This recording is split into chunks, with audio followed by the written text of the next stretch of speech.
I really do believe that listening to your content and many others, tonality is absolutely key. Your tonality is the key to you making the sale or not making the sale, because what most salespeople don't realize, because you're reading books, like any of these books, most of these books behind me, 7 out of 10 will say that the sale is made, 71 or 73% of the sale is made by your verbal or nonverbal skills.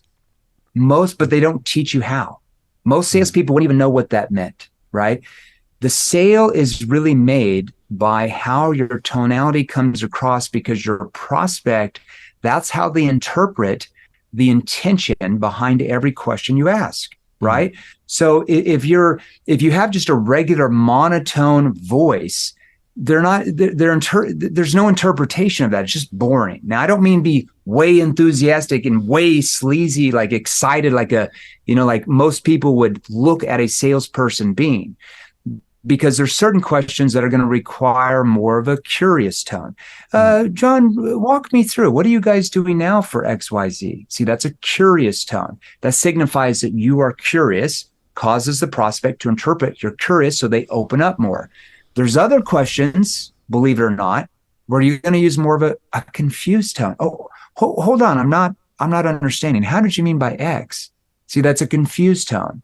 Now, why would I use a confused tone when I'm clarifying and probing? Because that confused tone signifies that they need to clarify further what they just said. So if they start talking to you about some problem or challenge or issue they're having, what do you want them to do? You don't want to just, oh, okay, that sucks, and then go to your next surface level question. You want to help them relive that experience, relive that pain, because that drives change. What's the number one emotional driver in a human being that causes them to want to change? It's pain or the fear of future pain. So if you can't help them relive their pain, if you can't help them feel that there could be future pain, they don't feel the urgency to want to change. And if they don't feel the urgency to want to change, guess what? There is no sale, right? That's why you get, I want to think it over. If you're selling B2C, I need to talk with my spouse. If you're selling B2B, I need to keep researching. I need to get more quotes. That's why you get that, because you don't know how to get them to feel pain, relive pain, or the fear of future pain. So pain always drives change. You always got to remember that. So that's why that confused tone causes them to elaborate on that pain. And they interpret like, oh, he didn't understand what I'm saying. I need to say it in a different way. Does that make sense? Definitely. Now, there's other questions that require more of a challenging or skeptical tone. What if you don't do anything about this? Like, what happens at that point? See, that's a challenging tone. Okay. There's other questions that require more of a concerned tone, a tone that shows more empathy. What's really holding you back? See, that's a concerned tone. They interpret that I'm concerned for their situation, which causes them to open up more emotionally because it builds trust.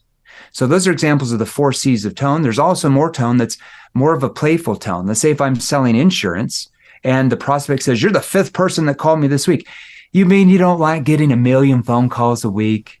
That's a playful tone. Yeah, I hate that. But, triggers them. You're playful. That's a playful tone. So there's different versions of tone that you have to learn for different parts of your sales process that cause the prospect to emotionally open up. That's really where the sale's made. I could take the worst script on the planet and use the right tone and outsell anybody in that company 3-1 just by my tone with horrible questions.